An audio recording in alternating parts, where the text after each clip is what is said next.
vision.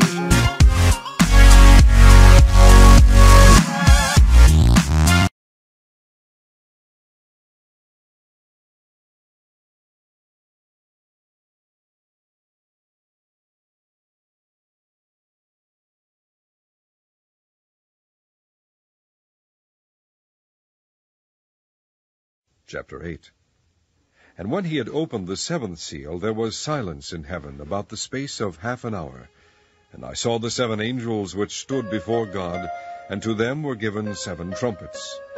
And another angel came and stood at the altar, having a golden censer. And there was given unto him much incense, that he should offer it with the prayers of all saints upon the golden altar which was before the throne. And the smoke of the incense which came with the prayers of the saints ascended up before God out of the angel's hand. And the angel took the censer and filled it with fire of the altar, and cast it into the earth. And there were voices, and thunderings, and lightnings, and an earthquake. And the 7 angels which had the 7 trumpets prepared themselves to sound. The first angel sounded, and there followed hail and fire mingled with blood, and they were cast upon the earth, and the 3rd part of trees was burnt up, and all green grass was burnt up. And the second angel sounded, and as it were a great mountain burning with fire was cast into the sea. And the 3rd part of the sea became blood. And the 3rd part of the creatures which were in the sea and had life died. And the 3rd part of the ships were destroyed. And the 3rd angel sounded, and there fell a great star from heaven, burning as it were a lamp. And it fell upon the 3rd part of the rivers, and upon the fountains of waters. And the name of the star is called Wormwood. And the 3rd part of the waters became wormwood, and many men died of the waters, because they were made bitter. And the 4th angel sounded, and the 3rd part of the sun was smitten, and the 3rd part of the moon, and the 3rd part of the stars, so as the 3rd part of them was darkened. And the day shone not for a 3rd part of it, and the night likewise. And I beheld and heard an angel flying through the midst of heaven, saying with a loud voice, Woe, woe, woe to the inhabitants of the earth, by reason of the other voices of the trumpet of the 3 angels, which are yet to sound.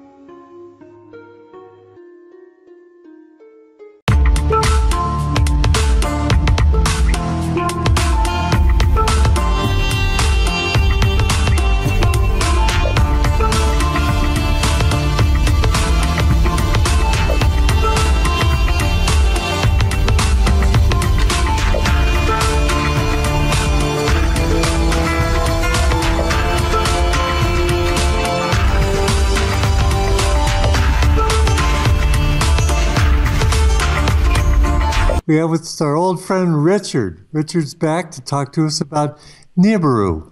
Hey, Dr. Paul. Hey. Yeah, Nibiru. This is going to be an interesting one. This is the big one that can cause the end of the world. Yeah, does that have any credibility, do you think? Well, this story's taken a bashing. I mean, it's been around for years, and we're supposed to have had Nibiru hit us in 2012, 2013, 2014. I think we had another Nibiru for September just gone this year, and we've got yet another Nibiru encounter March next year. So it's a bit of a tricky one, isn't it? Well, yeah. Is it a little bit slow coming in? Is it slowing down, or what's the story with its arrival? Well, this is the problem, you see, because everybody's speculating on this thing, and the amount of evidence that's actually turning up on the internet is not looking so credible, you know. And it's interesting to do a story about Nibiru because a lot of people just go ahead and say, to the end of the world, we're going to get hit by this huge heavenly body that's going to come in. It's going to tear off the surface of the earth. It's going to cause untold destruction. We're going to have meteorite showers. It's the proper end times prophecy. So this is the end of the world, or rather the end of an era, because this will change everything if this thing turns up. So I thought we'd look at a little bit of the story behind it, and we'll see if we can find any credibility. How's that sound? That sounds great, Richard.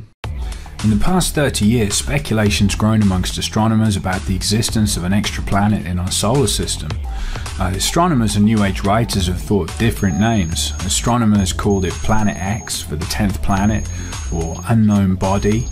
New Age writers called it Nibiru, Wormwood, the Destroyer. Now, Nibiru comes from the New Age mythology and is the name for the abode of the main god Anu. Zecharia Sitchin interpreted the story of Nibiru as ancient fact in his 1976 book The 12th Planet, and related it to translations of the ancient Sumerian writing. The most popular description is that Nibiru would be one of the planets circling a brown dwarf sun called Nemesis, which is part of our binary solar system and is the ancient home of the Anunnaki, Earth's fallen angels. NASA haven't ruled out that our solar system is actually binary and having a twin sun that could be less than a light year away. They do say 80% of the solar systems are binary and have twin suns, so it wouldn't be strange if we had one. The sun's described as a brown dwarf by Nibiru writers. It doesn't emit much light, it's very hard to see and can only be spotted at a distance with a high-power infrared telescope like IRAS. Accounts of Nibiru vary from smaller than the Earth to 7 times the size. Its orbit also varies depending on who you talk to, from 3,600 years to 250 years. The details are all over the place. Disinformation is everywhere. We've got false pictures, fake sightings, possible complete government cover-ups. Now, after Neptune was discovered, astronomers speculated there might still be another planet out there. Percival Lowell proposed the Planet X hypothesis back in 1915 to explain the observed irregularities in the orbits of Uranus and Neptune. At first, astronomers thought they'd found Planet X when Pluto was discovered in 1930 by Clyde Tombaugh, but they realised that Pluto is too small to explain the observed orbital perturbations of Uranus and Neptune. So something's pulling on those two planets. And this all started a new search for Planet X. Let's meet the guy who actually came up with the first set of interesting calculations for it. This is Dr. Bob Harrington. And Dr. Harrington was actually the chief astronomer for the US Naval Observatory. We're talking about the American military here, and they're spending money on this stuff. Now, this becomes a bit of an odd story because Dr. Robert Harrington, he went down there with an 8-inch telescope, and he was making some observations because he thought that he'd found Planet X. Now, the reason he thought he'd found it was because the orbits of some of our planets were being messed around with. So we've got Neptune, Uranus, and Pluto, and they call it its perturbation of the orbits. So in other words, there's some large other planet. This is how they found all the planets originally.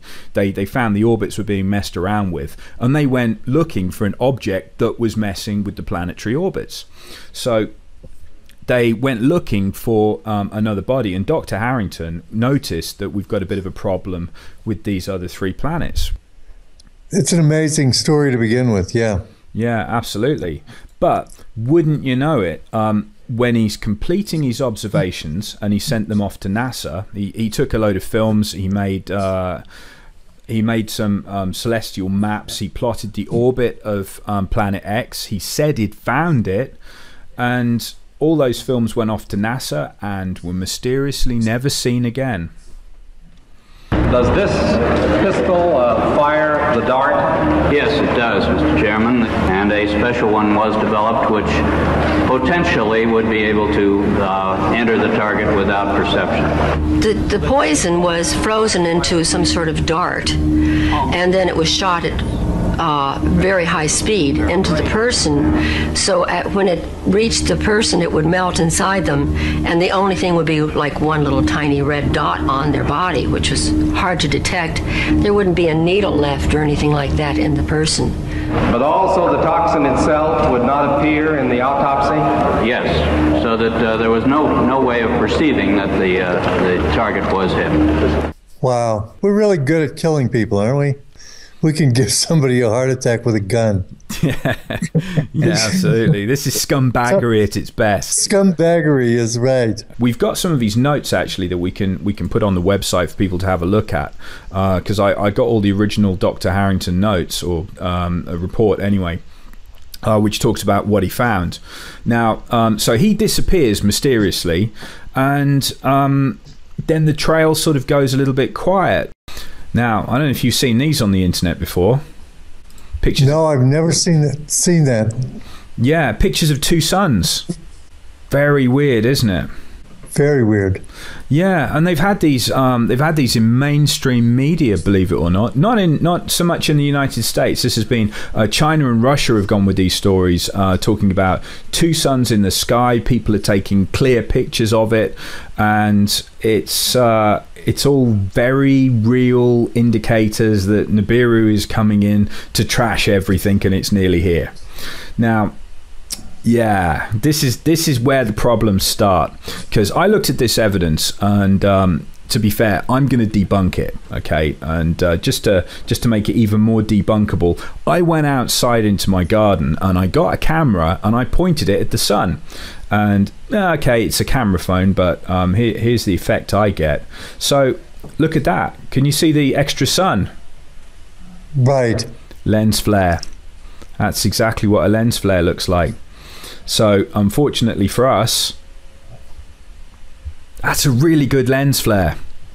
Yeah, it's an impressive lens flare. One of the debunkers came out and he did this with the moon. You can actually get two moons if you point the right lens at the moon. You get a lens flare off the moon, which anyone would say there are two moons. Oh no, there's a moon coming to kill us all tomorrow. Oh no, end of the world. Ah. Right. Yeah, and it all goes downhill. This one was taken by NASA satellite IRIS. The image is dated 21st of October 2003 and clearly shows us an image of what we think Nibiru looks like. It's the winged disc. Now, the story was about a NASA cover-up to withhold this image from the public, but when you look deeper into the image to see if it's a fake, I read the writing on the right-hand side. Now, IRIS is a solar observatory and it was launched on June 27th, 2013. 2013, that's 10 years later than the date in the picture, and IRIS only looks at our sun. It's actually called the Interface Region Imaging Spectrograph, or IRIS for short, and it observes the low level of the sun's atmosphere, which is a constantly moving area called the interface region, and it does it in better detail than we've ever had before, and it takes some pictures like this.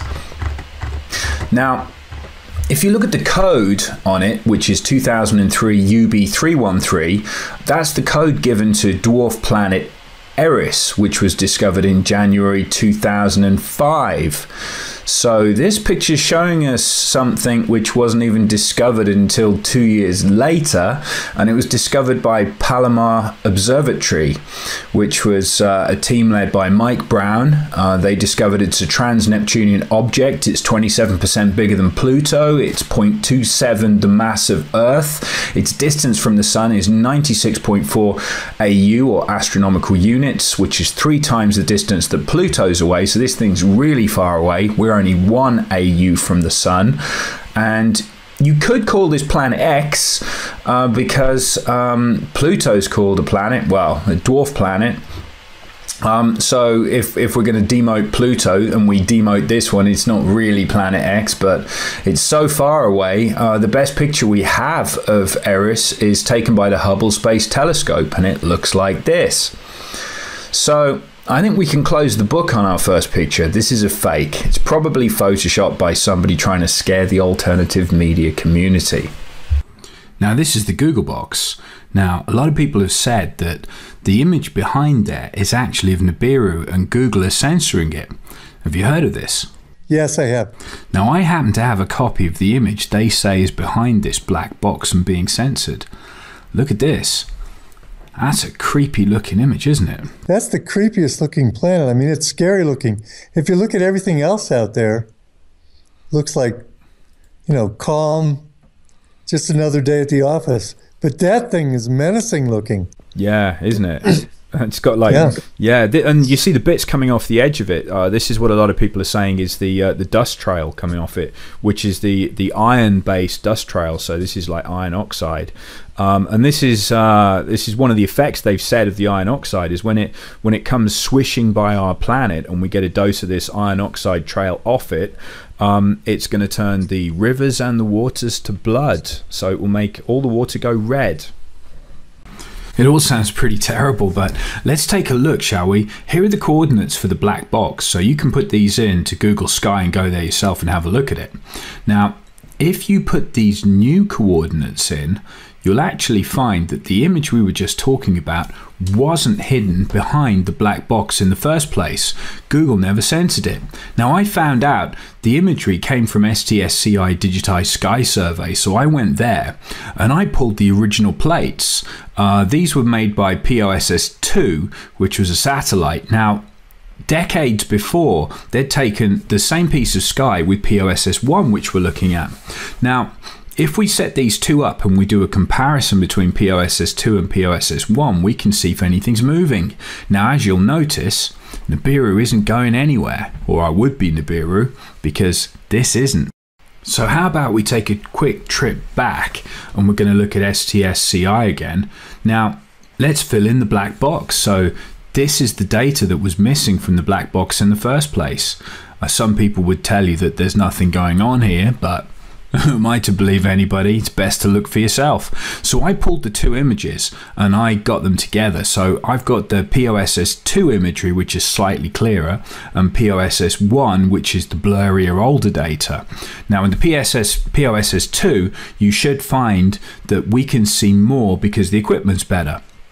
So if we look at these two images overlaid onto each other, then I invert them, we've got a problem. Now I noticed that we've got 12 stars missing and we've got one major star moving up and down in that image, so you can see over a few decades we do have a little bit of movement. So it's not quite true when people say there's nothing happening here. However, I've got no idea exactly where those stars have gone. They're just missing, which means they've moved quite some distance in a few decades. I'll have to come back to you on that one and we'll give you an update in a future episode. Have you heard about the tunnels that people have been digging? Yes. There's a map. Look at that one. Oh, this is all over. Yeah, this is everywhere. Look at it. And it's all over the world. Yeah, it is. Yeah, it is. There's a lot of underground bases now everywhere, aren't there? Yes, there are. Now, if you've known about something for, I don't know, let's give this 40 years, something that's going to happen and it's going to affect the surface of the planet, but you have no idea where it's going to land. I mean, some people have probably dialed it in a bit better than us because, I mean, we're shooting in the dark here a little bit. So the only way we can really get any good information is by following the people who've definitely got better information than us. And that's got to be expensive, hasn't it, digging tunnels like that? Right, and they usually don't do it on behalf of the public over here. Although I have heard that in Russia and China, they are doing these massive building projects so that people can be evacuated into them. Have you seen? But not in the West. Not in the West. Not so much. They're for secret. Us. No, absolutely. No. The Swiss have all got bunkers underneath their houses, though. They're always all right. They're always ready, aren't they? The Russians have got underground bases to stash people, haven't they? They've got for the public, that is. That's right. And China supposedly have massive subway systems, that people can be taken. Well, not just that, they've got massive cities with nobody in them. That's right. You remember that? They said, well, it's because of China's economics that they had to carry on building, even if they're building enormous cities with nobody in. I mean, that wouldn't make an awful lot of sense, would it? Just to build an enormous city. Doesn't make any sense. Doesn't make any sense at all. No, but rush it along. I mean, you don't want to wait around too much because, you know, when people spot that, there's going to be a riot. We know that much. That's right. That's right. Yeah, this is a problem, you see, because I mean, you're either going to be talking about seeing something like that, which is going to scare people enough to cause massive trouble, but it's certainly going to scare the elite into going into a bunker, isn't it? That's right. Do you remember the stories of all the FEMA trains? Right. FEMA trains to the camps with restraining devices, supposedly. Well, yeah. I mean, you don't know exactly what's going to be going through people's heads because you know all the end times prophecies. Right. Yeah, people are. I mean, don't you think that's going to be right up in people's heads when they say that's what's coming through, and we are in the end times, and by the way, we've got a load of diseases coming, and then they start reading from the Bible and people start getting a little bit worried because it doesn't say good things, does it, in the Bible when it comes to the end times? No, you have to go through a lot of bad things, but it is a birthing. Supposedly at the end it turns out all right. Well, relatively speaking, you've got to go through Armageddon and stuff like that. I mean, right, you have to go through the tribulation, exactly. Yeah, which, I mean, the thing is, when this happens, there's going to be more to come. So if people are reading from the Bible, then there's the bad news that when this thing comes by, it's going to come by again. So this is where it gets really annoying. It's supposed to come back in 5 months and do it again. We have an object that's got a 350 year or so orbit, but this particular time it's going to just swing back unless we hit a tail or unless there's something following it. Oh yeah, this is like a comet tail. You know those wing bits coming off the side of it? Those are millions of miles long. Oh boy.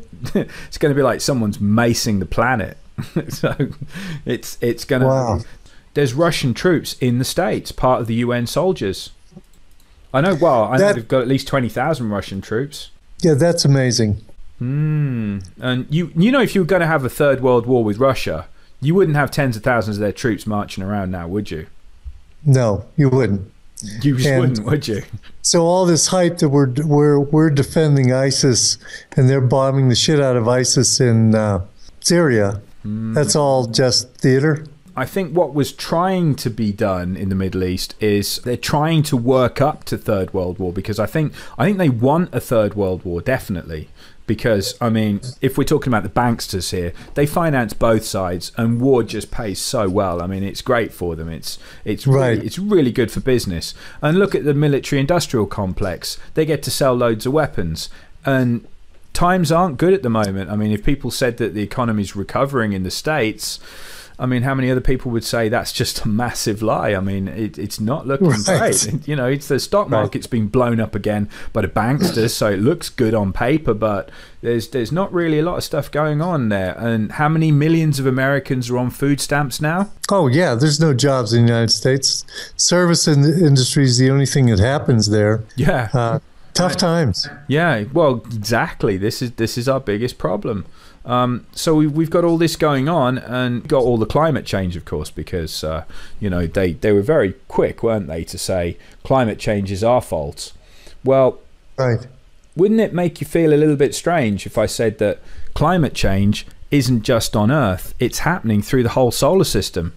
Yeah, some people say that. This is a chart going through solar activity. And do you remember we were talking about 12,000 BC when we had our little blip with the sun and the flood? Right. Yeah. Right. Well, if you look at the solar activity there, they've done a chart. They've had to dig up like Earth cores and things to work out how much energy the sun was putting out, but they apparently put this together over tens of thousands of years here, and they've worked out that the sun is just as angry as it was about 12,000 BC, which is a bit awkward, because if you're going to play the Nibiru card here, Nibiru's got Nemesis, which is its sun that it's going around, which is creeping into our solar system, and what's going to get you more heat? Second sun's probably going to help, isn't it? Right. Yeah, and look at that. So if that was related to the original flood, like I was saying, when it whacked Tiamat, or if it came through and knocked out Ceres and created the asteroid belt, don't know. But either way, if something big turned up, that's looking similar to the last time something really bad happened, isn't it? Yeah. So this Nibiru has its sun following it? Effectively, yeah, because what NASA will tell you is that most solar systems are actually not singular solar systems, they're binary, which means that you've got a sun and then another sun. So there's two suns, and effectively they would be known as, there'd be two solar systems, but effectively going round each other kind of thing, you know? So they interact with each other, and they're binary solar systems, and they say 80% of solar systems are like that. What do you say? Actually, 80% is definitely going towards, we could well be, couldn't we? right. Some people say we have a dark sun. We have a light sun and then we have a dark sun, just to be consistent with that model. If we've got a sun coming in that's got Nibiru going around it, it's coming into the solar system, and this thing's like a heater. Now, look at what's happened to Venus. See the picture? Right. From 1978, right, where that map of the tunnels was coming from in the 70s, look at that, to 1999, we've got a couple of decades here, and a 2,500% increase in green light coming off Venus. That's a lot of light, isn't it, coming off it? That's enormous. Right. And then look, rapid appearance of clouds on Mars. You know, this stuff is weird, isn't it? Yeah. And ozone appearing on Mars. I mean, Right. again, I'm sort of averaging it out here, but we've got a couple of decades here, and then look, 50% erosion of ice features. So Mars has got global warming. But before that, the photograph before that was from NASA. Now NASA has got isn't just an innocent research facility. It's got to follow up or make way for the normal narrative of the global warming thing. Well, so it could be concocting all of these things, because it's not like NASA doesn't do that. That's what it does for a living. Well, it concocts fiction. Yeah, but why would it say there's global warming on Venus? You know, they're gonna tax you for Venus's global warming. Yeah, you're right. They couldn't. That screws it, doesn't it? Yeah, because right. you're responsible for global warming. It's your fault. It couldn't. You're exactly right. It couldn't be taxed. Yeah, but get this though. You see, I mean, I've got a telescope that will take these pictures. What you're looking at there, I can take that, and you can't hide it. I mean, if you're going on about Jupiter and what's going on with Jupiter's white ovals, look at them changing. I mean, Jupiter's got, remember that the great big spot on Jupiter?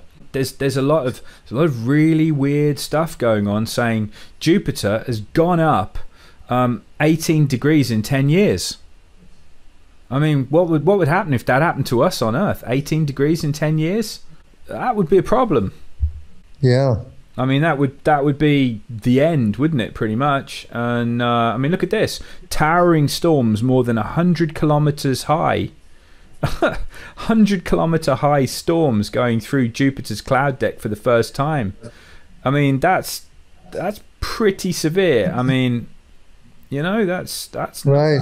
It's not good to see that happening. And then look at this. This is the cue ball. So we've got Uranus here. Now, can you spot any distinctive features on that? Nothing. Looks like a cue ball. That is a cue ball picture. Okay. Now that's 1986. Now look what happens to it.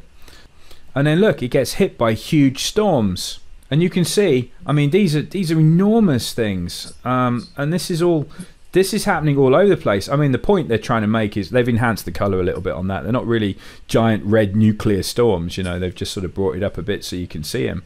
But look, really big changes. Yeah, you know, it's absolutely right. So that's a bit of a problem. Look at that, from 1996 to 2002. It's 40% brighter. That's not that many years now, is it? No, it isn't. It's almost as if that thing's closer to what's coming in, and they're getting a lot of changes because they're nearer to it than we are. Right. You see what I mean? Because they're much further out than we are in the system. So if there is something that's out on the edge or it's coming by and it's nearer to them, it's doing some pretty horrible things to them. Because if we've got another sun, here we go. Look, 89 to 2002. Look at that. It's gone swirly. That's a scientific definition. Right. Isn't it? Swirly. Yeah, it is. So we've got more volcanoes going off. We're going to have, there we go, economic losses. So I suppose someone could dig out the insurance files, couldn't they, and find out how many people have lost due to natural disaster or whatever. We've got horrible things happening all around the world. But I don't believe there's anything you can do to prepare for it. I don't think any normal person could really do very much. I mean, what are you going to do? Oh, we're not going to do a thing. Yeah, it's fair, isn't it? No, we're not going to do a thing. Actually, compared with some other scenarios that could be playing out here, this doesn't sound like it's that bad. And when you think about world war, nuclear destruction, when you talk about the different invasion scenarios that they could be pulling off, total economic collapse, this sounds like, oh yeah, okay, this is just another one. Yeah. Well, do you know what? If you put it into the Bible, this thing's going to turn up. You'll love this. Remember your alien Messiah? Right. Well, I'm not sure if you've looked into this angle, which is definitely going to make your head spin. This is an ET spaceship, which is the New Jerusalem. Yeah.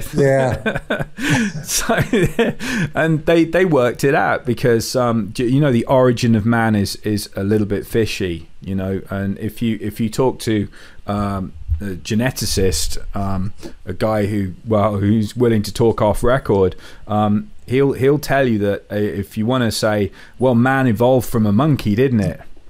That's the official story, right? That's the official storyline, that's right. Well, if we evolved from monkeys, why are there still monkeys? Because surely they would have all evolved, right? Right, nobody's evolving into anything, I've noticed.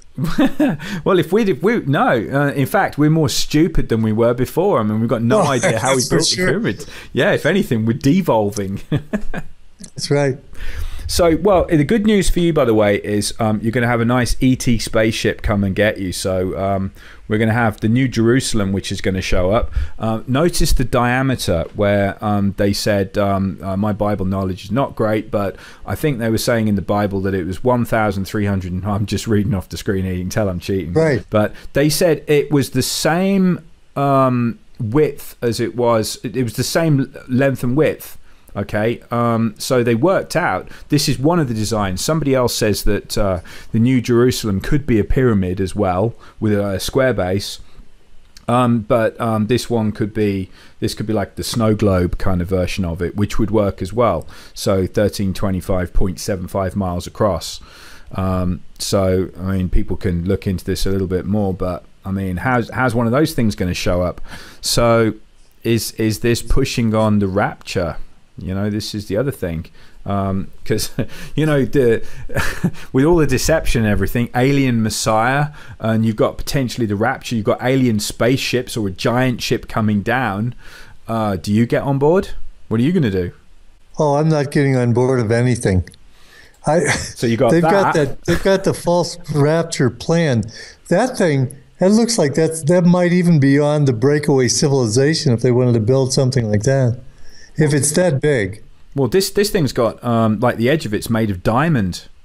The idea from it came back through a structural engineer, and he said that he had a program that could work out the stress levels of materials, and then somebody just said, like, what's the hardest stuff that you could possibly use to make something? And of course, like, the idea was said by somebody else. I think the story went, there was a girl in the room or something, she said, well, diamond's pretty hard, and look at that, because they say it's as clear as glass. Diamond's pretty solid stuff, and we can make diamonds. That's not a problem. We can do that. You'd have to be some kind of much more advanced civilization to be making 1,325 miles worth of diamond. That's got to be a big project. Right. Yeah, so we could have that thing landing. Now, I'll tell you what, if you've been predicting an alien Messiah, that would spook most people, wouldn't it? That would make them drop to their knees. Yeah, you bet it would. Yeah, that definitely would. That would be a massive incentive, wouldn't it, to go with the guy who's controlling that thing? Right. Yeah, they're probably going to have a bit of power there, and they're going to sort things out. Yeah, well, this is the thing. If if that turned out to be Luciferian aliens, that's got to be disappointing, hasn't it, for people thinking they're going to get raptured? Right. But we don't know. We're purely speculating. We have no idea. So it could be, but this is just a different take on it. There was a bunch of Jewish rabbis that were meeting, and they were actually saying that they thought they were in the time of Jacob's troubles. Here we go. I don't know if you can see that. I'll just zoom in a little bit. Jacob's troubles. Earthquakes, tsunamis, floods, violence, volcanic activity. Look at the year. This is 2000 onwards. Right. Yeah, this is like recent. Right. We've gotten through some of it.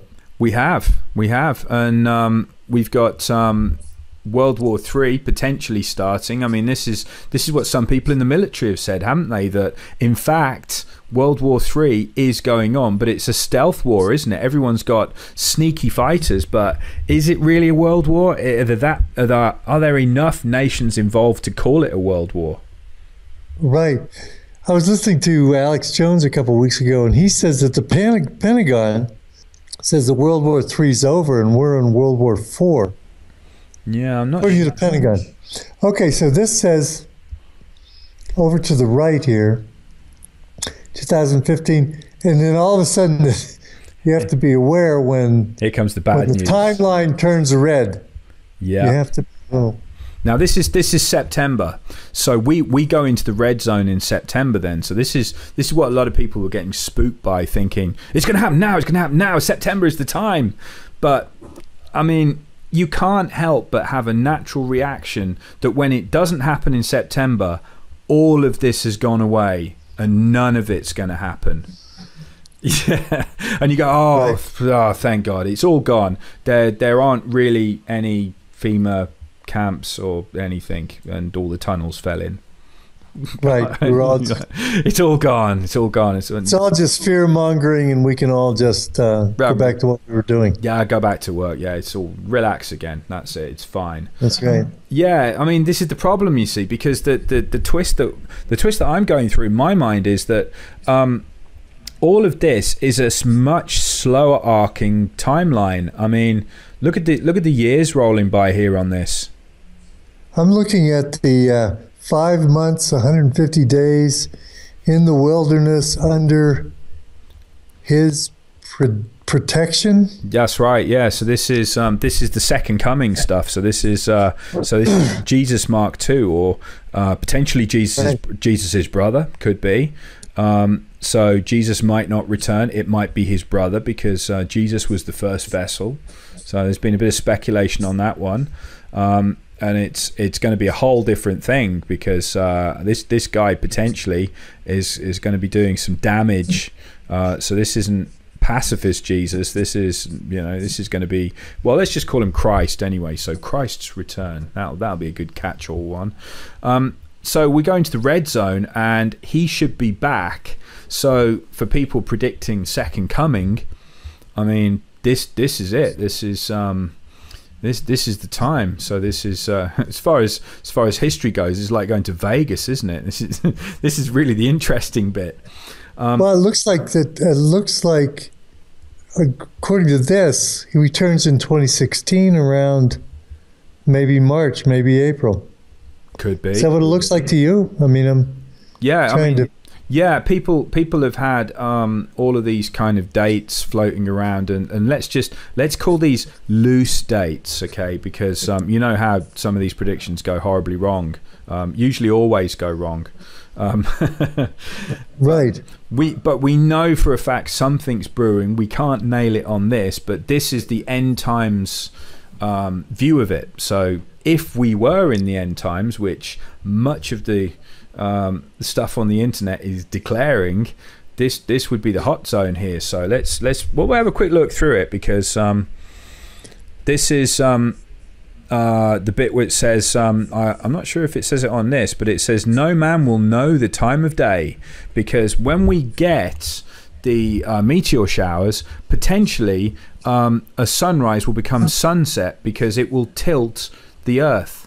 That'll be tricky. Wow. So you won't even know what time of day it is because it will just throw everything out. So Joshua's long day where he had an extra 12 hours, let's say that happens again.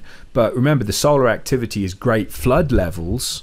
So could be worse, could be more than 12 hours. But either way, it's saying that whatever happens in this, I mean, this is, again, it's pretty much speculation. I mean, but right. if we're going to say no man will know the time of day, the twist is that relating the Bible stuff to the Nibiru story, that if it comes in and does all that, that will fulfill prophecy, and that will be absolutely true. Because if the time's been thrown off, if you got up in the morning and it's suddenly nighttime again, I mean, you're going to be lost, aren't you? So you won't know the true time of day. So, I mean, going through all of this stuff, this is what Gil Broussard's done. He's ticked off loads of these boxes, and he said, well, okay, if you are going to be in the end times and you are going to start ticking boxes and saying this is what it all means, look at that. Great Tribulation right there, 3.5 years. So they said the time will be halved. So instead of another 7 years of Great Tribulation, it will be halved to 3.5 years, or no man will survive. I think the words go along those kind of lines. That's right. That's exactly right. Now, the other thing was the Kissinger story, that when he said that Israel would be destroyed, I think the year was 2022, that Israel will be gone before 2022. And that'd be interesting on this, because there's some quite unpleasant stuff just slightly before 2022. Notice Armageddon. That's coming in end of 2020 according to this, and also got New Jerusalem. Wow. So right, it gives plenty of time for an ET Messiah and all those things to work out. This is like really interesting times coming up if you can figure out some way to survive it. Well, if it comes to this, and this thing is coming in, oh yeah, you're gonna have a whole lot of trouble. I mean, you're gonna have 3.5 years of trouble. Right. And they're saying a place of safety in the wilderness, and they're talking about all the rich people. Well, just about everybody you can get anywhere going underground. So underground is the place to be. So you certainly don't want to be out in the open, and you also, well, you're gonna need a lot of supplies. Right. If you start looking at what's going on in the world, I mean, what else could cause this? What else would make people dig holes under the entire United States? Is a third world war going to be that bad that you need to excavate that much? Right. The people that might know what's going on are going underground. So there's got to be something that's causing that. And they're making sure that their minions that'll be left on the surface can survive long enough to keep them safe down there. You know, I think another thing that we should throw into this mix, we were talking about the Queen temporarily vacating Buckingham Palace. That's right. And when she's choosing to do that, when she's leaving in March and she's coming back in the fall or something? I think it was. I think it's the end of this year. Actually, they said Buckingham Palace needs to have renovation work, and the Queen just can't be there. And I think it will get her out of there through this time period, definitely. I mean, it's all a bit awkward. And I heard that she'd got some land in Colorado, Denver, Colorado. And if that's true, that's where the government suddenly moved to. Because did you know the government moved off the East Coast? Yeah, absolutely. They moved everything. CIA headquarters, FBI, they're all located in Colorado. Probably underground in Colorado. Well, yeah, definitely, because they've got an underground military base right under the airport, haven't they? They sure do. Yeah, and we're looking at the timeline here. So this is potentially the kind of speed this thing's going to be coming in. And if you look there, can you see the big yellow 2016? Right. So let's get into the hot spot here. So this is saying that as we come through November and December, this is going to be like Venus kind of brightness. So this is going to be the giveaway. So let's just say that the timing's wrong on this one. It might not be around March, but this would be what to look for, and this would be the amount of time you would have left until you start getting problems. So if you say that we've got an equal brightness to Venus, I think that's safe to say amateur astronomers are going to start getting it, aren't they? Right, that's what it says. This is when the Chinese astronomers first saw the guest star. Yeah, I mean, we could even tack a few months onto that there and say that they got it out at about the July kind of level. Right. Can we assume that we had better telescopes than they did in China? Yeah, which is why I'm thinking that our March date probably isn't going to happen. I say probably, meaning definitely. Probably, definitely, yeah. Yeah, and I think we've got all the events happening and everyone's been building up, but they've been digging holes since '78, haven't they? Well, they've had a lot since then. Before, yeah. Yeah, even before then. I'm guessing that this isn't exactly going to be hidden knowledge from the top people round in the major nations. I think they're all in on it, aren't they? If this is a massive conspiracy and they all know that something's going to happen, I mean, we've got the underground stuff that's happened in Russia, we've got military movement all over the place, we've got Chinese cities hanging around with nobody in them that can house 30 million people, because they said that there could potentially be a 600-foot wave, like a giant tsunami. And was it? I think it was higher than that, actually. There's a giant tsunami that's going to take out the east coast of the States. And if that was the case, you'd want to be on high ground, which is why Colorado is a top place to be. The Chinese cities they've built are on high ground. I mean, this is all going back to the previous stories that have been floating around about all these odd places in the world where you've got safe havens underground, you've got bunkers for the elite, you've got places high up which can house millions of people around the world. It's just all a bit peculiar. But I mean, my money still is on it's going to be another miss for Nibiru in March. I think I can't imagine it. We would have seen it, I'm sure we would. Look at December. We've got the faintest stars visible in an urban neighborhood with the naked eye. That's 3 months, isn't it? Just about, if we're in between December and January. Yeah.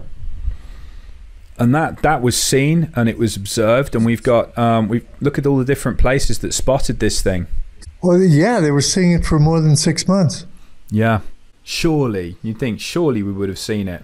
So I think it would be safe to say we should be able to call out March. But yeah, no, they saw it. If this is the same object, we can't really say it's dark and it's hidden and it's infrared and nobody can see it, because if this is the same object, they got it, didn't they? Right, and look at the places it's seen, all over Rome, Baghdad, Beijing.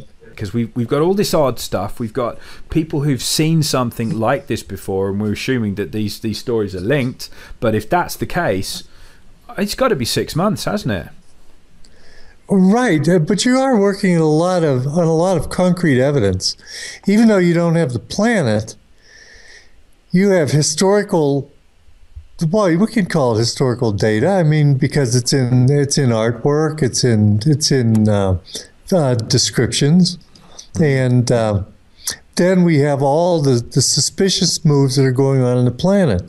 Building cities, building underground cities, moving to we have a lot of activity that looks like they're planning on having something come in. Do you remember the phantom time hypothesis? No, I don't remember that one, Rich. Well, this would be interesting. Well, they said this picture has got nothing to do with phantom time, but I thought it'd be interesting to put on anyway, because it is the Mayan calendar. Do you remember the 2012 end of everything? Right. Yeah, that was a face palm, wasn't it? It's the end of the world. Oh no, it's terrible. Well, get this.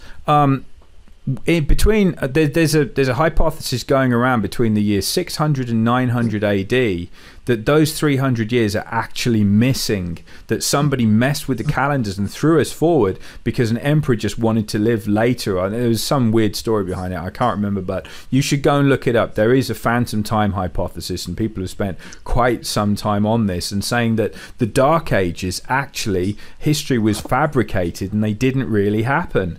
Now, that'd be a real problem, because that would mean we haven't got to the end of the Mayan calendar yet. It's not 2012. We're in the year 1700 and something. Right. Well, a while back, when during the fall, I think I've told you this before, during the fall of the Soviet Union, the teachers were told absolutely what they had to teach. But after the fall of the Soviet Union in Russia, they decided to only teach what was real. And so they hired a group of mathematicians and scholars, and they wrote a series of books called History, Fiction, or Science, which I got the first volume. And it's amazing. They go through one thing after another. And one of the things was this Gregorian calendar. They claimed through their research, and what they did is they took different documents, and documents back then would have different astrological placements on them. So they could date these documents precisely and not use the date that was on the document, if you know what I mean. So, and also paintings, different things that were depicted in paintings, and they could more accurately get a timeline. Well, they discovered, they say definitively that if Jesus came, he came only 1,000 years ago, and that Judaism started 200 years before that, and that the Mayan, the Gregorian calendar set everything up, created the Middle Ages, created all these different things that we call history. And also, when Pope Gregory was there, they had access to the Mayan calendar, so they could reset the Mayan calendar to coincide with whatever dates they were creating now. So the whole thing absolutely could be a hoax. Our whole history, the way we know it, could be fabricated to create the end time scenario to serve the purpose of whoever's purpose it's serving. Well, what do you think? Yeah, well, there was a story as well talking about the 300 years. If that was true and we'd lost 300 years, there was a story of a guy who... it was a bit of an out-of-body experience, you know, like an Edgar Cayce almost, you know, because he predicted the future. But this guy actually traveled to his reincarnated self in the year 3900. And he had all of history explained to him. And the end times, according to his account, happened 300 years from now. So this was the year 2300. And if anyone's still alive or listening to this or still cares in 100 years' time, apparently we'll land on Mars in the year 2200.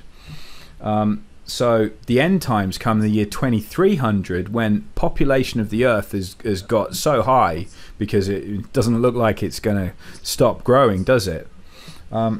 And we're gonna hit the limit where we have food shortages, and these are the end time prophecies coming in saying there's going to be a problem with food and everything's going to go wrong. We're going to get the war coming and everything, and you know this was described to this guy as the year 2300 or thereabouts. So I can't remember the exact dates, but it's about 300 years away. I don't care because I won't be there for it unless I. Well, 300 years away, that would coincide with the next returning. Well, look at this. This is the Mayan calendar. Do you see those things all around the edge? Yeah. Do you remember the original, the paintings that we saw, which looked a bit like that? Yeah, look at that. Yeah. Look at that. That's amazing. Now, that's creepy, isn't it? Because if that's showing every time it's come round, this is irregular, isn't it? Right. Yeah, you know, the Mayans have got this in a few times. So if this is coming round, and look at the top one, I mean, there's something meaner at the top. So I don't know if we've got 300 missing years and it throws this back to 2300. Maybe the 2012 stuff was all just to blow it off, because in 300 years, are you going to be looking back at the Mayan calendar? I mean, that's ancient history, and it never happened, did it? No, it didn't. No, the Mayan calendar was a huge miss. It wasn't the end of the world. I mean, it could have just said it's the end of an era and there'll be a new era. But if we're all running out because all our calendars are wrong, I mean, that just throws everything out, doesn't it? I mean, even trying to correlate in history, it's tricky. But you know, if we've got some decent accounts of bits of history that haven't been messed with, and we're only talking a few hundred years back, and this thing is the same object as we saw only a few hundred years ago, well, we could have a problem. But we just don't know, do we? There's evidence scattered everywhere, but it's thin, isn't it? Right, exactly. It's all guesswork. And the most interesting thing is we don't really have any pictures of this. There's a lot of activities going on that looks like they're expecting something horrendous to happen, and not just things caused by the control system. You know, like the hippie movement in World War II and stuff, that these things that are coming in, they couldn't even be orchestrated. They couldn't even be feigned by the control system. They have to be definitely from an external source. Do you think we could say that? Well, if you wanted to throw in some geoengineering, that makes things iffy when you're making the land and the sky into a war zone, because we got HAARP, haven't we? Right. We have HAARP, and they are popping off probably volcanoes and earthquakes that wouldn't be popping off, and they are creating weather events. I mean, the California drought has been shown to be a HAARP intervention, and you know, they're doing those kind of things, and they are they are the ones that are building the underground bases. Yeah, and if you were planning a HAARP war with other nations that have the same technology, you know who's going to suffer the most. It's going to be people on top side, isn't it? Right. But I don't think we can take this story and we can throw it away and we can say, well, it didn't happen in 2003, I think was one of the times it was meant to happen. It just keeps coming back. The Nibiru story is always there, and people are like, nah, this is pure fabrication. This is made up crap. It's just not going to happen. And at the moment, I can't say that I've seen anything that would mean that it is going to happen. We've been told it's behind the sun, it's hiding somewhere, you know, there's always some kind of reason why we can't see it. But when it does pop up, I think at the very least we'll have 40 days notice on it. But I think this is one of those stories that you can kind of tuck away in your top drawer and just go, It's not going to kill me, but I'm not going to entirely bin this story, because there's some strange stuff going on, and people have seen something that looks awful like this before. Even if it isn't Planet X, there's something swinging around every 350 years that's causing a lot of trouble, and we're about due for another one. Maybe not this year, maybe not next year, but there's something out there, and you know, I think it would be a good idea to keep an eye out for it, don't you? Yeah, I think that's a good way to put it. That's a good way to frame it. Don't discount it, but also don't build a 2-mile deep shelter under your home because you're worried about Nibiru. Yeah, just get good at stealing other people's bunkers, because something's right. going down and you can't afford what they've got. That's right. And when you superimpose the Bible prophecies on top. Now, the Bible prophecies, granted, there's a lot of latitude, a lot of ways to interpret those, but they do seem to fit pretty nicely over this return of Nibiru. I think that's another thing it's safe to say, that there are bad things happening, and it's bound to get worse unless more and more of us wake up and realize that a lot of it's being done to us by people who have technology that it's even beyond our conceptualization. There's probably a lot we could do if we were all awake and aware of what's being done to us now. Yeah, I think whatever it is that's going to happen, I think the way that we're going to survive is certainly together. And I think if you're on your own, you're not going to make it, whatever's going to happen. Right. I think that's really a great way to end our discussion, Richard. We're going to have a lot better chance of making it if we're awake and we're together and not waking up to what's going on. Well, thank you very much, Richard. This has been more than fascinating. I've sat here for as long as we were talking with my mouth half open because I've been amazed. And Thank you very much for spending time with us. Always good to be here. Well, I'll say one thing. Richard always takes us on a wild ride. I mean, this one included Nibiru, New Jerusalem, World War III, and he even got into Bible prophecies. But to summarize, what did we really learn? Well, we know that we could find this new planet, Eris. And it's not really a planet, it's kind of a dwarf planet X. But we couldn't find Nibiru. Can't find any evidence of it or its sun, Nemesis. No professional or amateur astronomers have any pictures at all. What about the Anunnaki? They came from Nibiru, right? Well, I don't think anybody ever said that they came from Nibiru. We were just kind of connecting those together. All we know is they come from the sky. They came from heavens. They might be the fallen angels. Who knows? And so what about the prophetic end of the world? And the New Jerusalem? Is it going to be on a spaceship? Is the New Jerusalem the city that we're all seeing over China now? What's going on here? You know, probably the best evidence we have to try to figure out what's going on here is actually no evidence that fits together unless you look at a big, broad picture. I mean, you've got Dr. Harrington, who came forward and did all this research and all of a sudden was summarily done away with. And now there's astronomers in Paris that are being killed. I mean, you have to look at what the elite are doing now. They're building underground bases that we know about. We know that they're going to high ground. They know that they're all consolidating their food banks. You know, all these things fit together. And what about the murals in the Denver airport predicting the end of the world, some cataclysmic thing from the sky that might come in? Who knows? And then there's the changes that are taking place all through the solar system, including heating up.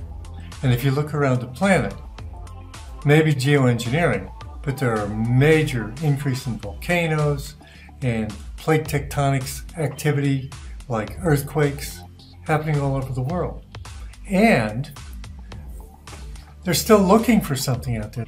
And they're building in Chile a huge telescope called the Large Synoptic Survey Telescope. And it's on a mountain in Chile to look for whatever it is they know is out there and they think is coming. The elite seem to want to bury themselves or go to high ground or get away. They seem to want to hide from something. And we were speculating that one thing that they might be wanting to hide from is us. Because we're waking up, we're finding out who they are and what they're doing. And you know, their judgment is way overdue. So let me leave you on that note. Take control of what we can control. Don't worry about what you can't control. And focus on the positive aspect of this moving underground by the elites. They might be needing to get away from us because we're waking up and we realize that we don't need them. And quite the opposite. We need to be without them. Well, that's all the World Beyond Belief for today. God bless you and take care.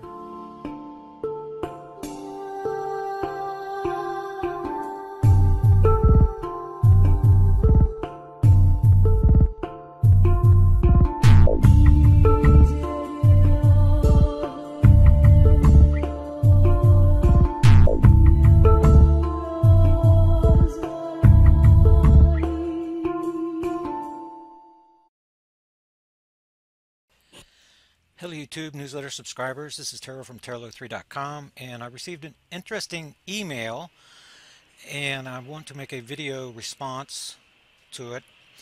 And this is information on Kyle Kaplan, the Texas EDU guy, Department of Astronomy. Looking at his video right here, and I've stopped it where he's giving the right ascension and the declination values right here, and I'm using Stellarium to look to where he says this object is, which I've already turned away from his location. It's I'm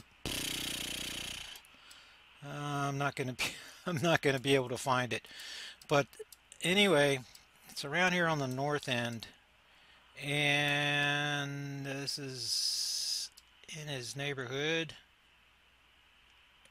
And I believe where he says the object is very near this location. You see, we have 4 hours. We have on the ascension, we have about 60 degrees over here. This is far, far above the plane and way too high. The object that we're actually going to be looking for is going to be very much near the plane. If you think about it, a peripheral dwarf, which is a dwarf star that's created with our solar system, is going to be very near the plane. It's going to have, relative to the sun, very near a 0-0 declination, and that's going to change with the Earth as it's tilting back and forth at 23.5 degrees. Where I place our object is actually going to be about right here in the Libra constellation, 15 hours and about a -16 declination right now. And the problem with this explanation, that this is really where Nibiru is, well, something this high above the plane is never going to create a seismic pattern. So when you get into Bible prophecy, for example, and the birth pangs that are in the earthquakes, the signs that Jesus Christ gives, the earthquakes, the volcanism, the tsunamis, and things like that, then yes, those are symptoms of a binary twin to our sun that is interacting with the inner solar system, or a peripheral dwarf. And my view early on in the investigation a couple of years ago was that we were dealing with a peripheral dwarf. Now I've come to realize, looking at the historical precedent, that we're dealing with a binary twin to our sun, and this cannot possibly be anywhere in the neighborhood of what we're talking about. And the reasons are, let me see what I could pull up for you really fast to show you. That would be newsletter number 44 from 2013. Let me see if I can pull that up for you real fast, which I think I can. Okay, this is from number 44. Here's a little note for Sheldon. Instead of having this auto, do your own adjustment. It makes everything clear up for you. This is my Black Star event timeline showing events for 2013, and which is a condensed version of what has been going on. But whenever you look at the seismic pattern, then in 2010, this object was in Leo. And when Japan happened, then this object was between Leo and Virgo. And you see how that now we're in Virgo. We were in Virgo in 2012, and this object is, notice how these pie shapes are getting larger and larger, right? Well, the next predicted event is for May the 17th, 2014. That's whenever I expect a crossing event to take place. But the seismic pattern, this is the scientific data that says that there's something out there. We've got backside alignment events also, and lots of other indicators. This is just the seismic pattern that I'm showing you. But for example, where I'm holding my cursor right here, this is in 2012. This object, we were coming up on this Guerrero event. This is when the magnetosphere flipped around, March 12th and 13th, 2012. That says that the object was on the entering side of the Virgo constellation. So that's just another bit of evidence that tells us where this thing was. And this thing must be very near the equator of the sun in order to create a seismic pattern. So the scientific evidence is going to disprove what this fellow's saying. Although I believe he's looking at something. Actually, the Skyview team, the Kuiper Belt object guys, I think they might be looking at the same thing.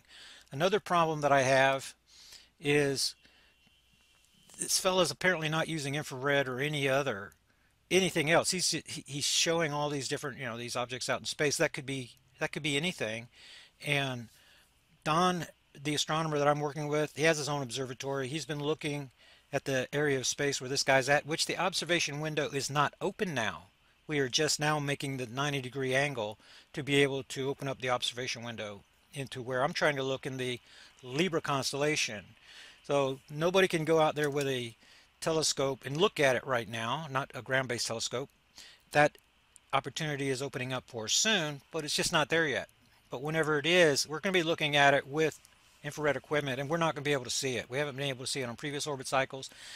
The use of astronomers and telescopes It depends so much on the technology. We're dealing with an anomalous object that you can't see, which is the reason I'm having to track it through the earth changes, magnetic pole migration, through the mass animal deaths, when they're happening, when's the seismic low in the indicator quakes. That's going to be 90-degree angle from, let me get back over here to this newsletter. You see, when you draw a 90-degree line from these are alignments. This is what's happening on the alignment. Notice the colors. So if I have an alignment in green on the front side, that bends around because we have to add days because this object is moving faster and faster left in the orbit diagram from our perspective. Okay, but when I draw 90-degree lines out, I'm finding outside orbit position. In other words, where Earth comes into alignment on the backside, and then a little over 90 days later, we're going to outside orbit position representing the seismic low. So that is clearly identifiable, very predictable. We're coming to the seismic low right now around February the 1st. Okay, so now the uptick period begins and we start this whole cycle again. And rather than Iran on 4/9 last year, we're going to be adding more than a month. Where back here, whenever in 2010, I was only having to add 11 days to find my next event.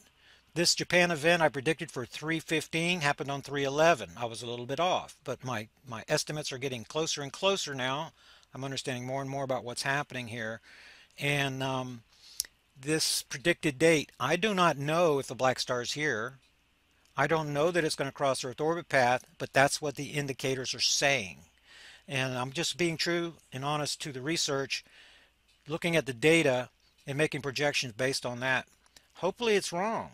Hopefully there's a super wave, or you know, the video I made yesterday about the super wave, right? It's possible that I am looking at the symptoms of the super wave. It's possible.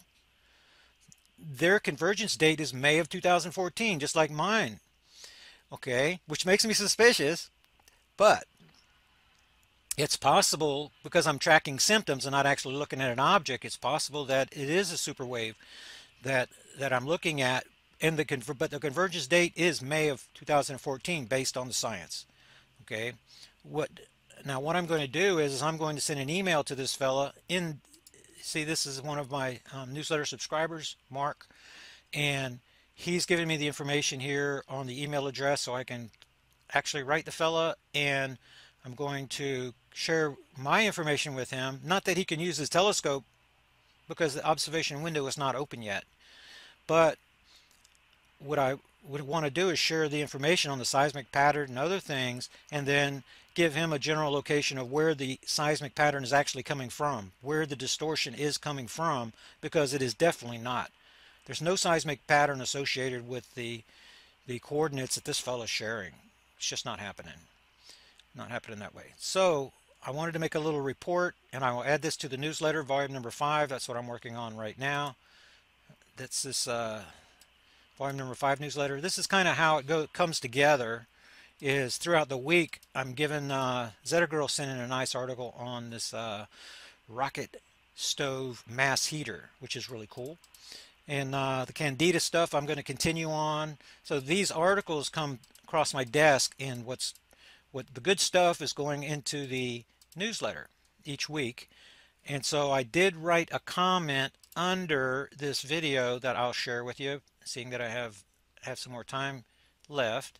So this is my comment. The information from the video appears incorrect. I list the coordinates and I list the constellation, and it's way too far above the ecliptic plane to even be considered.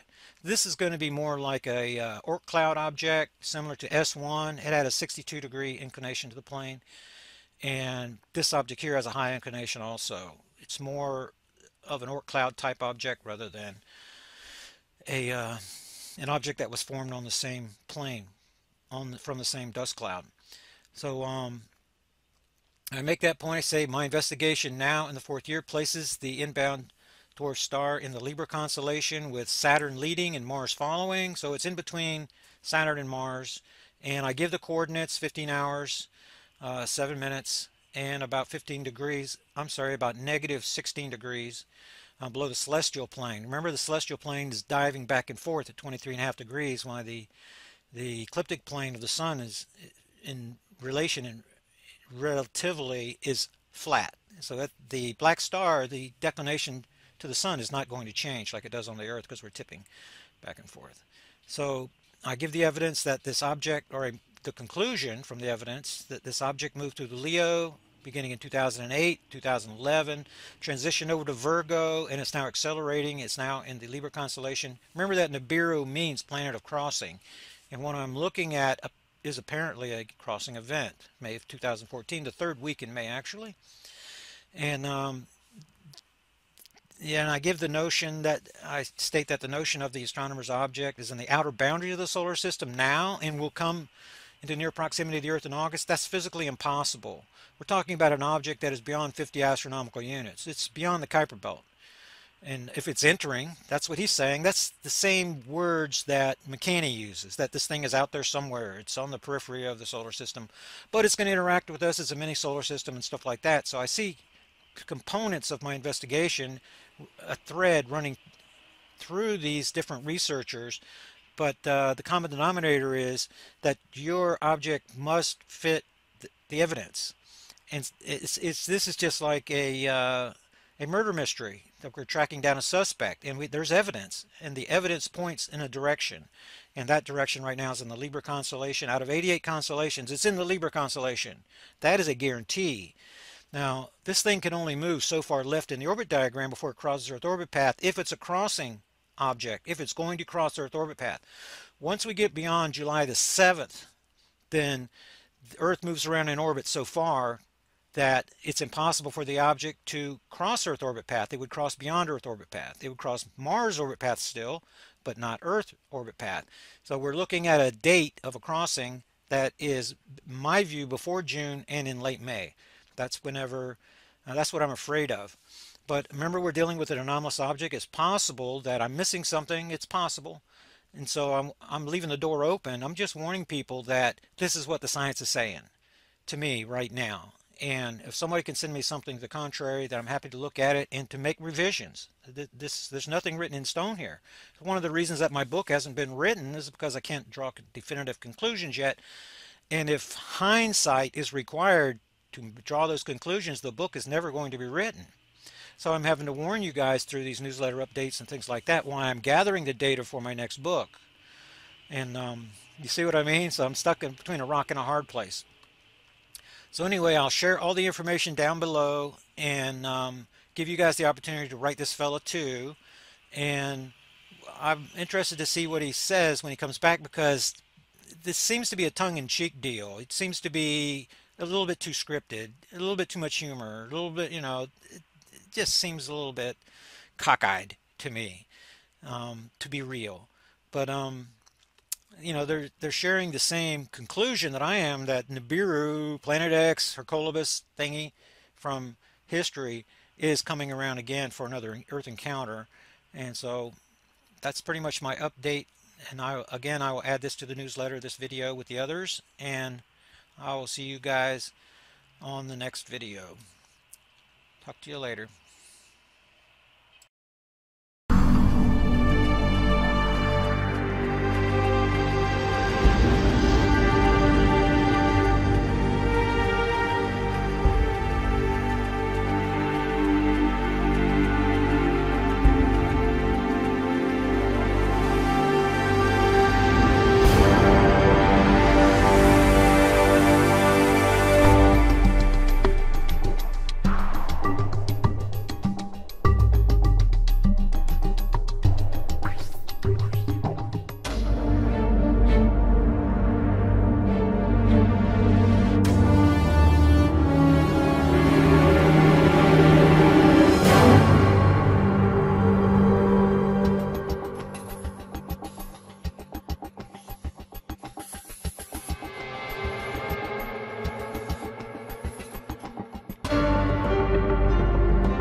this report that I was just watching. It says that these are being reported all over the United States. Not really getting good color there. It goes from like blue to reddish orange to yellow. Now, I knew this was going to happen. I knew we were going to start seeing crazy meteor showers on account of last year when Elenin, extinction level event Nin, aka Nibiru, the winged planet, when it flew through our solar system. This is what it looked like. And but it's a different characteristic of the sky, and you're also looking through a bunch of space there, but you can see that it goes from like, this is more greenish, but you know, the sky looks like it was kind of green to like reddish orange to yellow. So whatever this thing is made of, that's what's these meteors right now. I'm gonna start this back at the beginning to show you how far off this is. That's a really good zoom in. That's it right there. So I mean, it is way out there. It is way out there in well, it was way out there in space. They say that this video was taken in August 27th of 2011.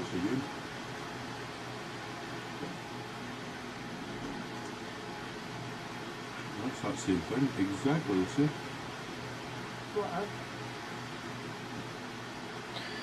That's it. So, I don't know, the Earth is going around the sun like this, right? And this was way out there in space in August. And you know, these fireballs, they're apparently kicking off whatever this thing is made of. It's just, you know, whatever it's made of is just flying, being kicked out into space. And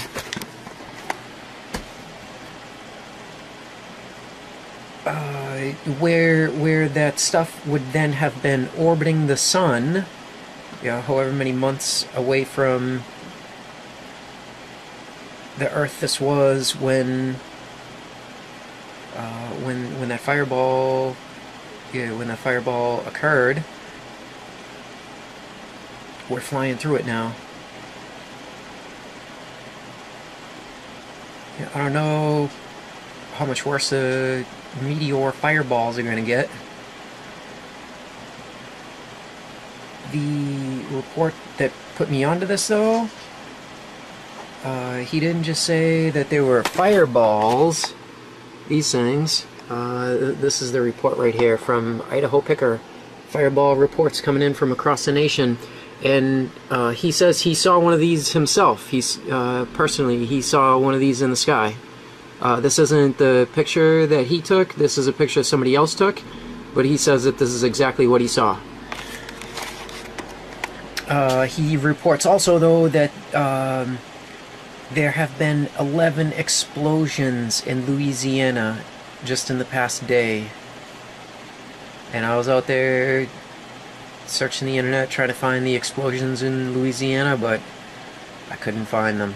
I don't know, you know, obviously, you know, with the media being in control of 3 corporations, you know, that they're, you know, this is the type of stuff that they black out, you know, when it is that, you know, they're hoping people are going to get murdered by it, you know, so nobody will do, you know, what's necessary to survive it. But yeah, I don't know, just more crazy times we're living in. Nibiru fireballs falling from the sky.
what I did in the 12th planet, and maybe that is the reason for its success and for its still being so powerfully around, is that I brought to life a civilization that was hardly known before, and that is the Sumerian civilization.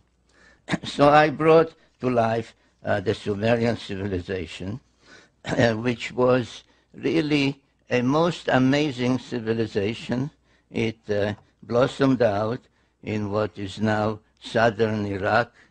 So about 6,000 years ago, an incredible civilization appeared there, and all those that deal with it use such words as suddenly, unexpectedly, out of nowhere, because there was no gradual or any kind of precedential civilization that you had this and this and this, and this was a higher level, a higher stage.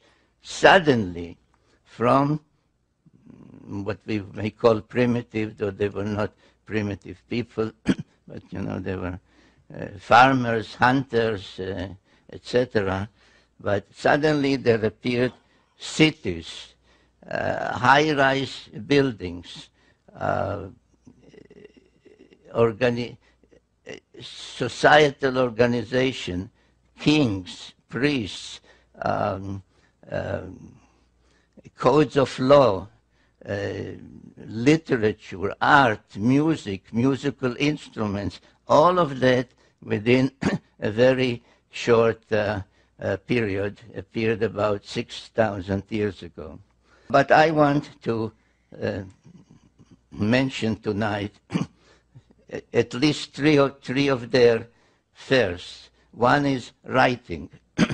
They developed a writing system called cuneiform, where the scribe using a stylus would make wedge-like symbols or indentations in wet clay, which when it dried would become a permanent record.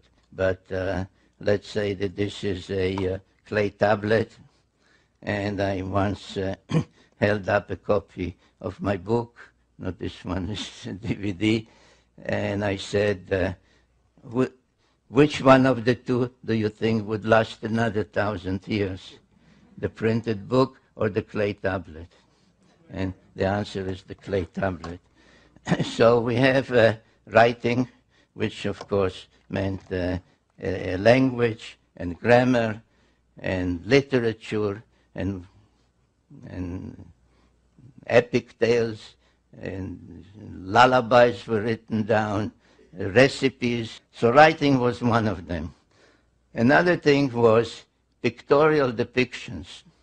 They took stones, mostly semi-precious stones,